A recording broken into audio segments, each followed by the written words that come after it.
Bonjour à tous, nous sommes très heureux de vous retrouver pour une nouvelle investigation aujourd'hui sur la chaîne www.hypnose-enchanté.fr. Bonjour Patricia, Ah oui? vous allez bien? Ah oui. Très bien. Une nouvelle investigation et encore une fois, suite à de nombreuses interpellations, demandes, désirs d'aller éventuellement sur tel ou tel sujet. C'est ce que nous allons nous empresser d'aller faire. Patricia, vous ne connaissez pas le thème Toujours pas. choisi et vous allez voir que ça va passionner sûrement bon nombre d'entre vous car vous êtes nombreux à vous poser de nombreuses questions concernant ce thème précisément. Donc on va pas attendre plus longtemps et on va commencer tout de suite. D'accord? Vous mettez dans les conditions de réceptivité les plus adéquates pour vous, Patricia. Vous prenez un petit peu de recul, encore une fois, pour permettre à vos longues jambes de se laisser aller tranquillement. Voilà. Allez, fermez les yeux et à 3, on va pouvoir descendre tranquillement, profondément dans cet état de bien-être. Avec le 1, on va prendre une grande respiration. Avec le 2, encore plus profondément. Voilà, comme ça. Et avec le 3.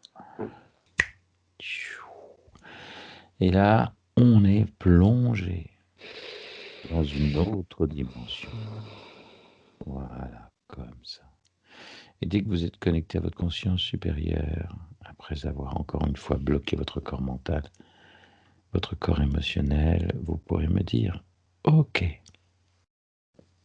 Ok. très bien. Bienvenue dans votre monde, le monde de votre imagination et de votre conscience supérieure.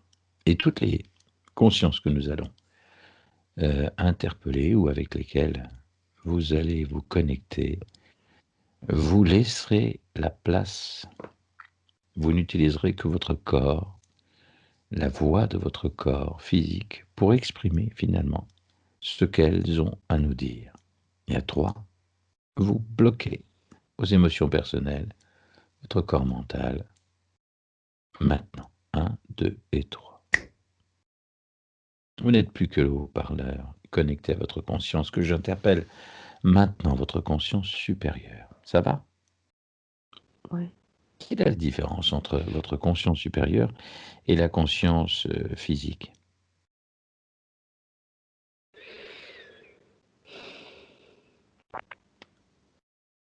La conscience supérieure.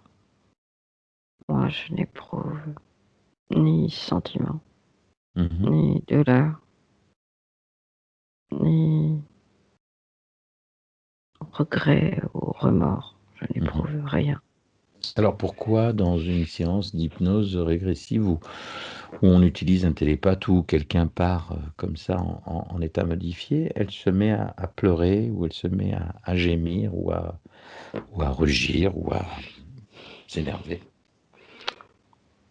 Ce sont les émotions de la conscience avec lesquelles vous parlez. Ah d'accord, Tout ok. simplement, quand les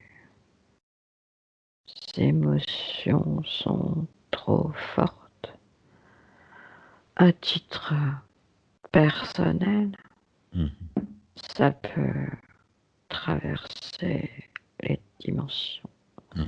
et impacter le corps physique sans que le télépathe s'en rende même compte. D'accord. Donc en faisant en sorte que le télépathe bloque son corps mental et physique, émotionnel, c'est de bonne aloi, c'est une bonne démarche. Il n'y a pas autre chose à faire pour épargner le télépathe ou en l'occurrence la personne qui rentre dans un état modifié. C'est un choix qu'ils ou elles font quand ils sont télépathes. Mhm. Après, ça dépend du degré d'intensité de leur réception. Mhm. Mais la meilleure démarche, c'est de faire en sorte qu'elle soit qu'elle bloque le corps émotionnel et mental de manière à ce qu'elle ne soit pas impactée par les entités qu'on va interpeller ou qu'elles exprimeront au travers de son corps. Oui, Est-ce ça arrive avec l'expérience Mhm. aussi. Est-ce qu'il y a des restes? Est-ce qu'il y a des restes? On se pose souvent la question quand on voit ces télépathes ou toute personne qui part dans un état modifié, qui est dans une séance, est interpellée ou s'exprime au nom d'une entité, quelle qu'elle soit. Est-ce que il n'y a pas des restes qui pourraient subsister, même si on prenait toutes les mesures nécessaires pour préserver le télépathe ou le patient ou le client qui est dans un état modifié? Les restes, Des séquelles, des séquelles qu'elle pourrait ramener dans sa vie, une émotion, un sentiment, un énervement, un agacement. Est-ce que on est sûr que le télépathe n'est pas impacté par quelque chose, par une séance par exemple, tout simplement? plus le télépathe s'abandonne et éprouve de la confiance envers son guide, son Mmh. opérateur, Mmh. moins les résidus sont impactants. Donc il y a quand même des résidus, même s'il y a une confiance totale? Non, c'est pas ce que j'ai dit. Ce que j'ai dit, c'est que si les doutes, si la confiance n'est pas à 100%, Mmh. il peut y en avoir, d'où l'intérêt de protéger son télépathe. Avec l'expérience, il ne reste rien. D'accord, OK. Très bien. Bon, bah, écoute, merci, en tout cas de ces informations. Dans le cadre de cette nouvelle investigation, on va s'intéresser vraiment à ce débat-là, en fait, cet état modifié de conscience. Et on va s'intéresser plus particulièrement à un personnage qui a non pas créé, mais qui est à l'origine de ce que l'on appelle aujourd'hui l'hypnose ericksonienne. Et le personnage en question s'appelle Milton Hyland Erickson, qui est né en 1901, décédé en 1980, le 25 mars, à Phoenix, en Arizona. Il était psychiatre, psychologue américain, et il a joué un rôle important effectivement dans le renouvellement de l'hypnose clinique, et il a consacré de nombreux travaux sur l'hypnose thérapeutique. Et si on s'intéresse un petit peu à son sujet, sur les dernières semaines de sa vie, derniers mois de sa vie, il avait été interviewé et en fait on lui posait des multiples questions sur sa démarche et la bonne démarche de l'hypnose d'état modifié. Et il répondait tout simplement qu'il ne faut pas chercher une technique particulière, il faut s'approprier une technique à soi, avec son timbre de voix, sa manière de parler. Et il avait laissé un petit peu tout le monde dans l'interrogation. Tout le monde s'attendait à des révélations incroyables sur la vraie technique d'hypnose de Milton Erickson, et qu'en fait, il disait tout simplement que, en gros, le travail était à faire par le client, par le patient, et que lui n'était que la personne qui permettait le patient à rentrer dans un état modifié. Est-ce que Milton Erickson fut vraiment le créateur de cette nouvelle démarche, de cette hypnose, cette programmation neurolinguistique? On en parlera tout à l'heure, par rapport à ce qui lui est arrivé dans son jeune âge, ou est-ce que avant lui, il y avait un précurseur de cette hypnose dont il a utilisé pour travailler? Il n'y en a pas eu qu'un. Mmh. Ils ont été nombreux sans savoir qu'ils pratiquaient l'hypnose. Mmh. Elle avait des noms différents. Oui. Elle a toujours existé. Est-ce qu'on peut essayer de se connecter à la conscience de Milton Hyland Erickson? À 3, vous essayez de voir sa conscience et dès que vous la voyez, vous me direz OK. 1, 2 et 3.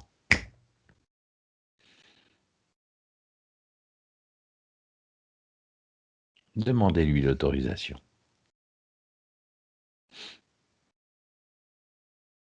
Oui, Il accepte qu'on en parle avec lui?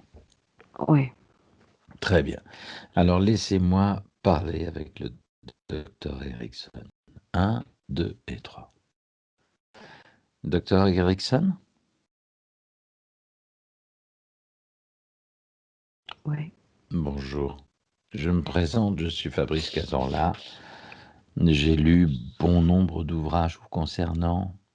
J'ai vu aussi des témoignages, des vidéos que vous avez enregistrées avant votre départ de cette planète. Où est-ce que vous êtes là maintenant?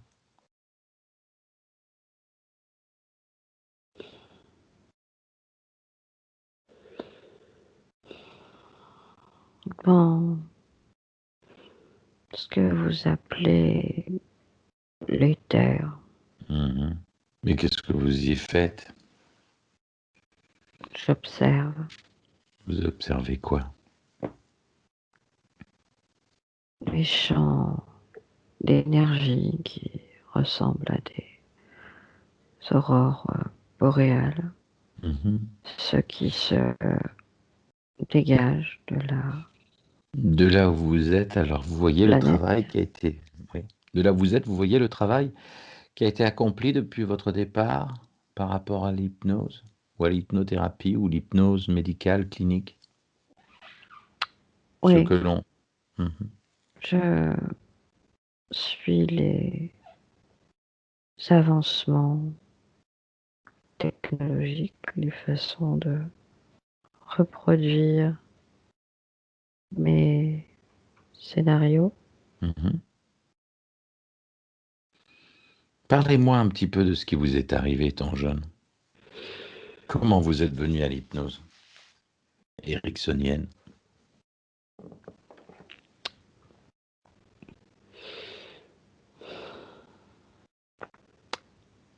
Par en imagination, je me crée des rêves vivants, des songes dans la journée, Mhm. ce que j'arrivais à reproduire dans la journée, c'est ce que beaucoup vivent la nuit. Et en ayant cette transposition Mhm. mentale, j'en oubliais les douleurs, qu'elles soient orales ou physiques. Qu'est-ce qui vous est arrivé à l'âge de l'adolescence, fin d'adolescence?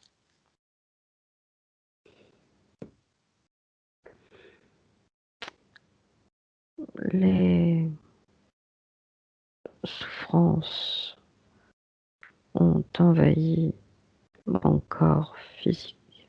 Mhm. C'était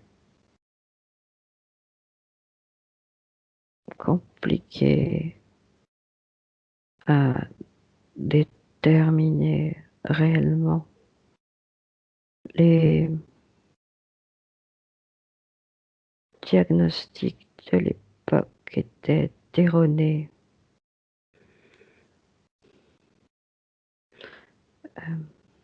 Les maladies dont on m'affublait aujourd'hui n'ont pas le nom qu'elles avaient On parlait à de l'époque. poliomyélite à l'époque. Ce n'était pas la polio, mais un dérivé de ce que vous appelez aujourd'hui Charcot. Mhm. Et alors, comment vous avez réussi à, à guérir, en fait? C'est effectivement par l'autosuggestion, cette autofaculté à se projeter dans un futur. Comment vous avez fonctionné? C'est ça qui m'intéresse. par rapport à ce qu'il vous arrivait? Parce que bon nombre de personnes qui nous regardent se posent des questions. On vit tous hein, des problèmes, des douleurs, des souffrances, des cancers. Quelle a été votre démarche précise dans cette auto-guérison? Si tant est, il y a eu une auto-guérison. C'est de croire en moi, Mmh. de décider que je contrôlais non seulement mon cerveau, mais toutes les cellules de mon corps dans mes rêves. Et je me suis répété, même les yeux grands ouverts, mes choix de guérison, de bataille. Je reconditionnais dans ma tête les cellules, les atomes. Je visualisais les cellules souches neuves jusqu'à temps que les douleurs disparaissent.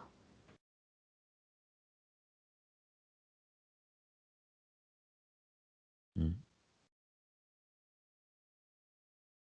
Et plus je faisais ces interventions virtuelles, plus je sentais la douleur disparaître.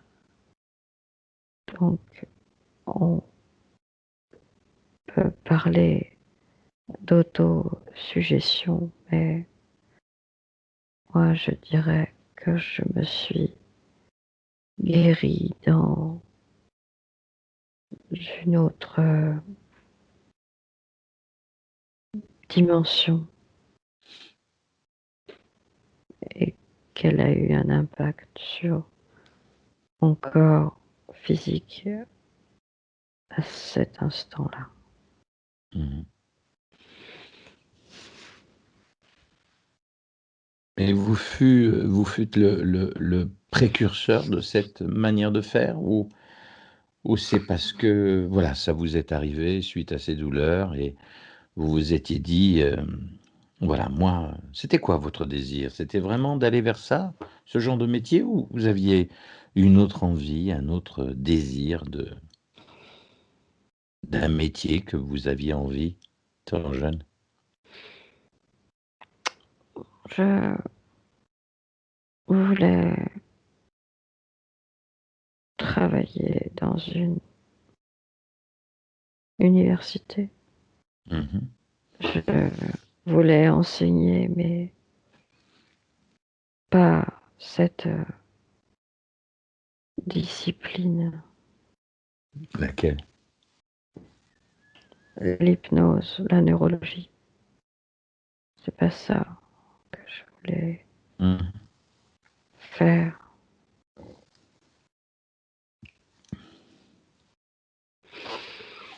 On dit que vous vouliez être fermier aussi.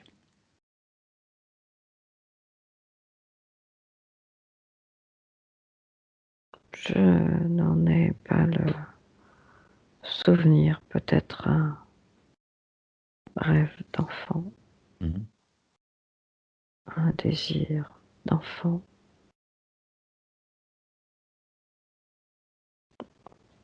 C'est les mathématiques qui m'intéressaient vraiment. Là,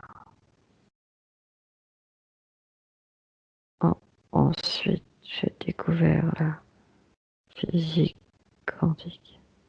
Mmh mh. C'est un monde bien différent de l'élevage de poules. Et est-ce qu'on peut dire que un état modifié de conscience. Beaucoup de gens ont peur, en fait, de l'hypnose, proprement dite, hein. Dès qu'on parle d'un état modifié, ça y est, c'est une autre manière de faire. Mais pour ceux qui écoutent et qui découvrent un petit peu cette investigation et qui vous écoutent, l'hypnose a toujours fait peur, a toujours engendré. Elle fait moins peur dès lors qu'elle s'intéresse. Elle touche le médical, la clinique, le soin thérapeutique et médical, bien sûr, sous l'égide d'un médecin, mais elle effraie toujours dès lors qu'elle touche la population en général. Pourquoi le mot hypnose effraie tant? Vous avez connu ça, C'est vous? en tout temps, l'hypnose fait peur parce que si elle peut soigner, elle peut aussi révéler des secrets cachés. Les patients ont toujours quelque chose à cacher et ils ont peur de livrer aux praticiens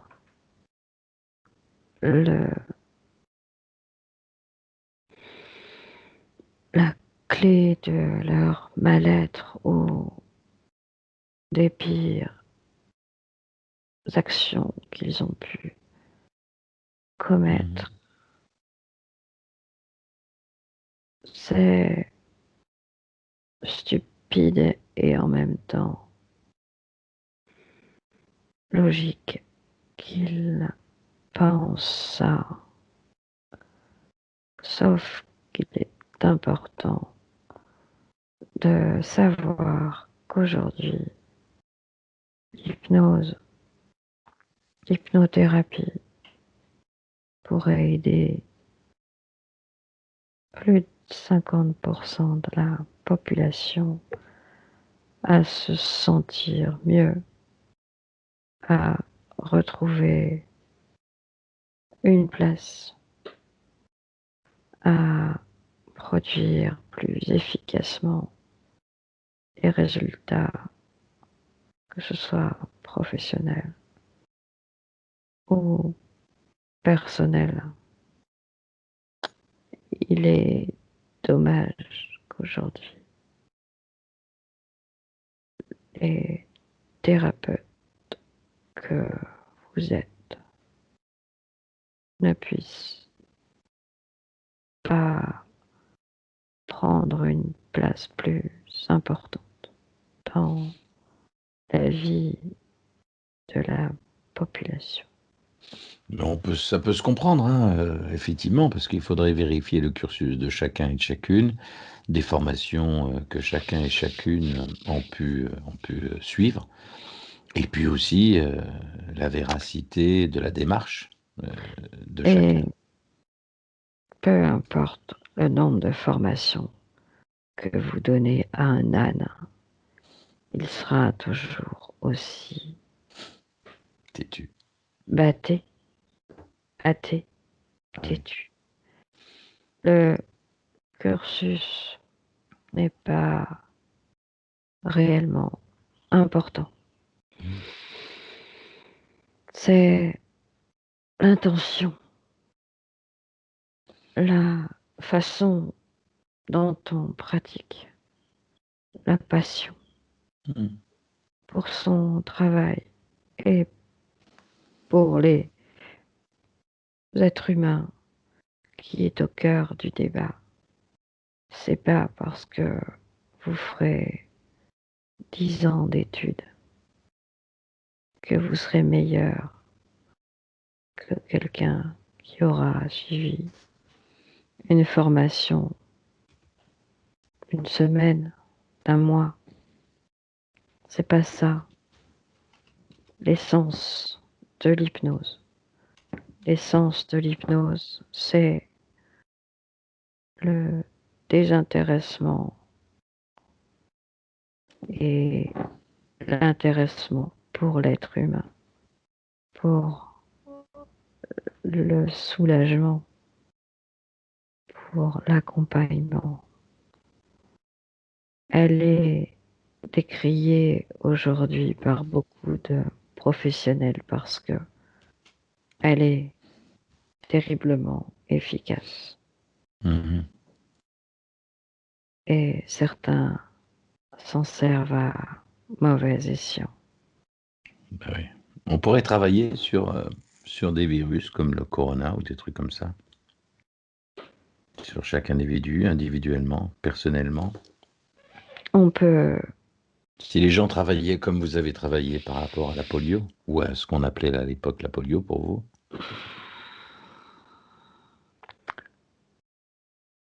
les cellules combattent toutes seules si on leur donne l'impulsion électrique, si on leur donne le pouvoir de grandir. Mhm. On peut tout imaginer, tout devient possible. On dit dans certains cancers que le moral des gens y est pour beaucoup. Sauf que ce n'est pas la bonne version. Ce n'est pas une histoire de morale. Mhm. C'est juste de l'auto-persuasion, donc de l'auto-gestion, de l'auto-hypnose. Nous pratiquons tous cette autogestion Mhm. sur différentes marches de l'échelle. Vous êtes content de l'évolution de vos travaux, de ce qui s'est passé suite à vos travaux et comment ils ont été récupérés, transformés, aménagés depuis votre départ?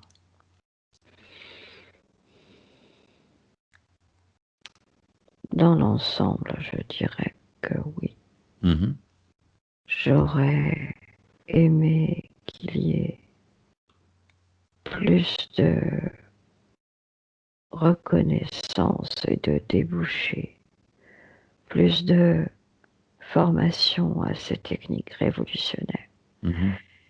qui raccourciraient le temps de traitement chez les psychiatres. Comme chez les médecins aussi, hein. Oui. Et comment vous définissez, vous, un état modifié de conscience? Vous disiez au travers d'une vidéo que finalement, il n'y avait pas de technique proprement dite. La seule technique, c'est d'être soi-même avec sa voix. Si on parlait vite, on parlait vite. Si on parlait doucement, on parlait doucement. D'avoir sa propre démarche, sa propre technique, et que le patient, en fait, faisait lui le maximum du travail.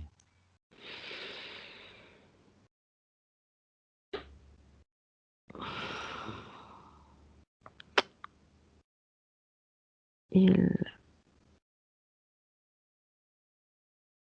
il a juste besoin d'être accompagné, Mhm. guidé par une voix rassurante. Plus cette voix est posée, calme, plus la figure est paternelle, plus la confiance s'instaure et l'imagination entre en jeu Mhm. plus rapidement. Et le patient est bien évidemment responsable de sa guérison. D'accord. Ça veut dire que, en fait d'imaginer quelque chose change et permet d'évoluer neurologiquement sur notre métabolisme, c'est-à-dire que quand vous avez eu cette déclaration à 17 ans de la polio et que vous étiez condamné, d'après les médecins, le fait de vous projeter dans un futur et de visualiser que vous étiez en train de marcher a eu une conséquence qu'on connaît sur votre futur. C'est ça la recette? Bien sûr, aujourd'hui ça s'appelle positiver. Mhm. Mais si on se lève le matin en se disant je vais partir en vacances dans quelques jours au chaud Mhm. sur une île, par exemple, Mhm. les 2 jours qui arrivent vont être dans l'attente, dans la joie, dans l'euphorie. Ça va déclencher des hormones comme celles du bonheur. Mhm. Si on vous dit que dans 2 jours, vous allez devoir travailler dans une mine sans voir le soleil, sans voir vos familles, et tout cela pendant une semaine, 2 semaines, votre morale va en pâtir, donc vos idées vont devenir plus noires. Mhm. Vous pouvez développer une maladie neurologique, psychosomatique. Mhm. Tout cela pour éviter de vous rendre dans cet état de fait. Bien sûr que ce que la majorité des gens appellent le moral a une incidence, puisque c'est tout simplement votre cerveau qui gère l'imagination, les scénarios qui peuvent se produire. J'ai écrit un jour que 90% des scénarios qu'on s'imagine n'arrivent jamais. Les, si ces 90% étaient des scénarios positifs de vie heureuse, je pense qu'on pourrait éradiquer toutes les maladies. Mhm. Et alors les 10% restants, on en fait quoi? Ce sont les éternels contre les ceux qui sont des esprits contradictoires, les émotions négatives qui nous plongent vers le bas. Mhm. Il y a des gens, des patients qui seront éternellement insatisfaits, mécontents, Mhm. malheureux. La génétique y est aussi pour quelque chose. Mhm. Donc vous avez eu, docteur, vous avez eu beaucoup d'élèves, j'imagine, qui ont suivi vos travaux et sur le tard, vers la fin de votre vie, euh, il y a eu des gens qui ont découvert, des fondateurs de la PNL, ce qu'on appelle la programmation neurolinguistique, des gens comme Richard Bandler ou John Grinder, Stéphane Gilligan, Robert Dilts. Tous ces gens vous ont suivi et vous ont invité effectivement à les rencontrer. Vous les avez rencontrés. Vous faisiez des séances de 4 à 5 heures. C'est énorme ça, 4 à 5 heures de séance en hypnose.